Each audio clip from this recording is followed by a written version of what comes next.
Hey y'all, my name's Jesse and today we're going to make this mobile PC car out of $5 of wood from Home Depot, and it takes only about 5 tools and an hour of your time.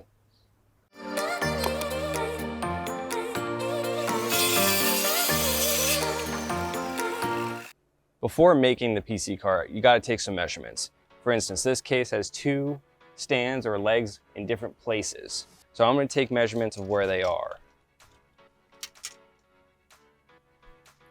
The front leg is about 2 inches from the front, and the foot itself is about 1.5 inches. Same size leg in the back, and that is about 3/4 from the rear. So those are both things where I'm gonna have cross beams in the stand so they fit the legs perfectly. One thing I like to know with any build that I do, I like to have space. Obviously you can have things snug, right to a T, make it nice and perfect, but give yourself that space. So I always add 1/2 inch on each side. So I would have a total of 1 inch extra on each end. With the total measurements for the case, we're gonna have the case itself is 16 1/8, so we're gonna have 17 1/8 long. And then we're gonna have an 8 1/4 inch case, so it's gonna be 9 1/4 inches. Again, accounting for 1/2 inch on each side. Only need 5 tools for this job: a sander, a right angle, saw, drill, and your tape measure. Let's do it. Taking note of the measurements, all I have to do is cut 2 different sized pieces. One is gonna be 17 1/4 inch and one is gonna be 12 1/4 inch.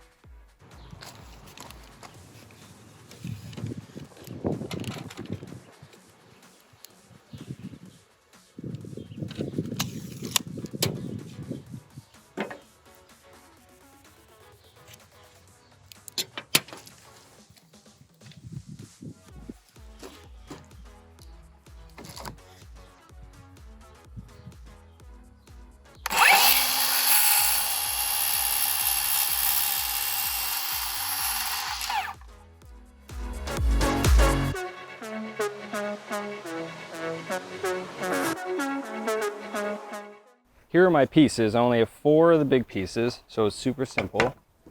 And then I just cut a bunch of random amount of these pieces. So total I have 7 pieces to work with. I had some 220 grit just on the sander, and that's what I'm going to use just to get rid of the roughness and make it nice and smooth. So in the future, if I do want to stain it or paint it, super smooth, and there aren't any splinters for my wife to get me in trouble with.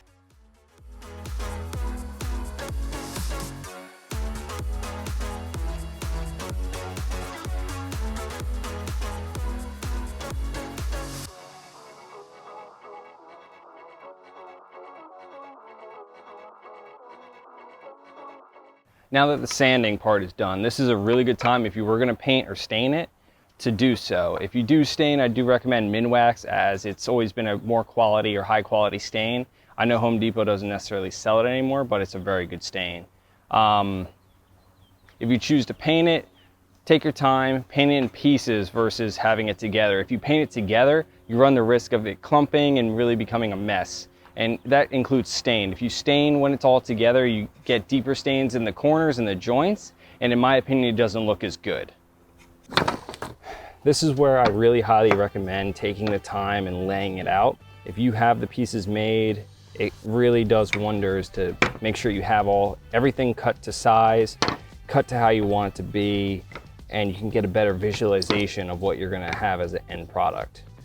So just like this, for instance, I have 7 cross beams, and it might be too many because I don't have enough space for airflow, because it's going to be a computer case made for ventilation. Now that I have a decent layout, I can understand fully what it's going to look like. Obviously, nothing's to square, but I have a good idea, good visualization of what the final product's going to be. There were 2 measurements that I had to take note of, and those were the end piece and the front piece. So the front wheels were only 3/4 of an inch in from the front of the case.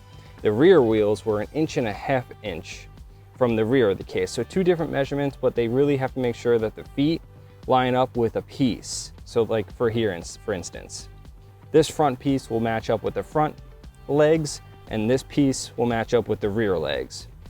A little awkward looking, but I need to make sure that they stay where they are.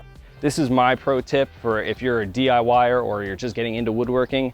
Pre-drill your holes. You can easily get a simple bit such as this. This is a countersink bit, and it allows for the screw head to actually go down deeper and stay flush with the wood.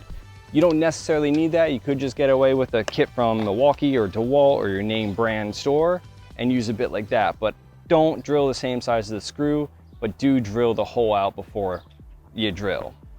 If you don't, you can risk the chance of blowout, you'll crack the wood, and then your project is ruined. I think there are 3 real ways that you can prep this before you finish it with screws, but that includes clamps if you have them, Titebond if you have them, or brad nails. Ultimately, each end goal gets you the same thing where you have screws in each board, but it's the process or the preparation to get there. So this is how I'm going to use the clamp-based system to do this. I'm going to take one edge or one long piece, cross piece, and clamp both edges. Taking note to keep the bottom flat because I'm going to do this with it by flipping it up. Now I'm going to loosen everything on the clamps.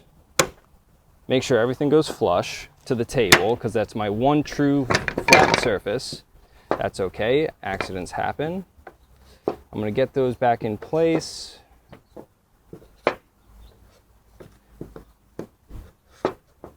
And now I'm going to clamp up one side. Here I'm going to orient everything to where it needs to be, such as this.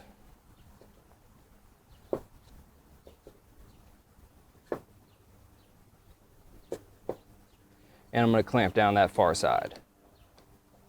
Again, this is going to be the front and this is going to be the rear. Now that I have them clamped, I can go ahead and pre-drill each individual piece, all having the same hole per piece.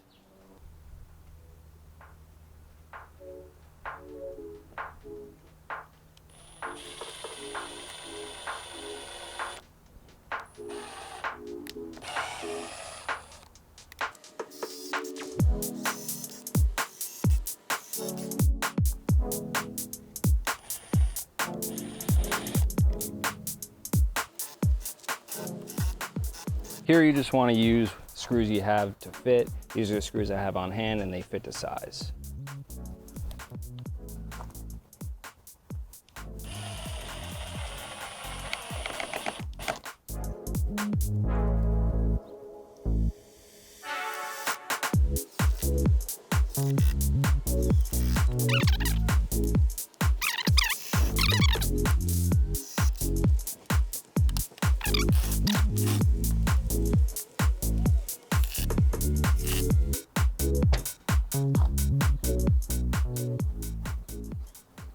And that all flush to the bottom. No random fittings. I'm going to do the same with the other side. Just going to line it up, push everything down, make sure it's all flush. Make sure the ends are flush because this is the most critical part now. Slowly bring my clamps in. Still flush to the table.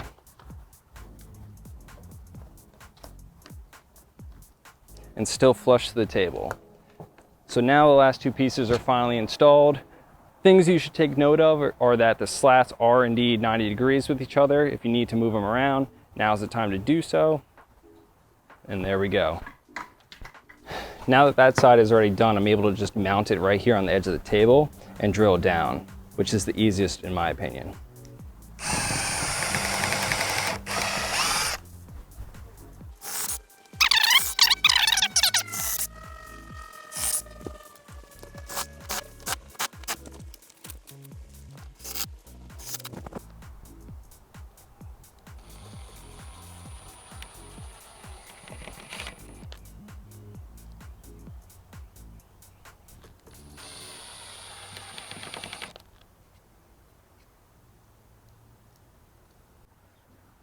Now that we have a final product, you could do one quick once over with some sandpaper. You can do lightly, like I have some rough edges here, easy sanding, not a big deal. I would also sand where you put the screws. But now that we have this, we just need to attach the wheels. We went with some simple swivel bearing casters from Home Depot. They do not come with screws, but a quick little small pack of screws can go you the long way. These are just some multi-purpose construction screws that I have sitting in my Milwaukee pack out, and I'm going to use them because they actually fit snug with this. They're 3/4 inch number 6 construction screws, and they'll work perfectly for this. I am going to pre-drill the holes, but I am going to use a smaller bit. The one tip that I do recommend is put them on here and mark where your holes are going to be. That way you can take them off, pre-drill the holes, and then screw them in.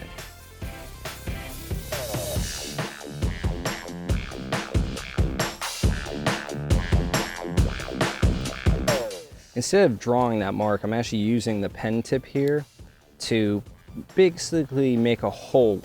That way that hole will adapt to the drill bit head and it'll be easier to drill. So I'm going to use a very tiny drill bit. I'm going to use a 3/32, and that's just enough to remove some of that extra wood that's there without causing the blowout when I screw the screw in. See what I mean about this piece? I'm in that hole and it's not going anywhere, so all I have to do is drill.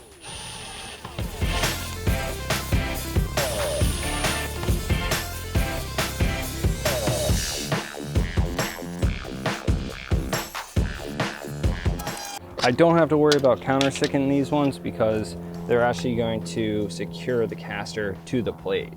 So I actually need that top piece to secure the caster. That's it. Just have to redo it 15 more times and we have a mobile rolling PC cart.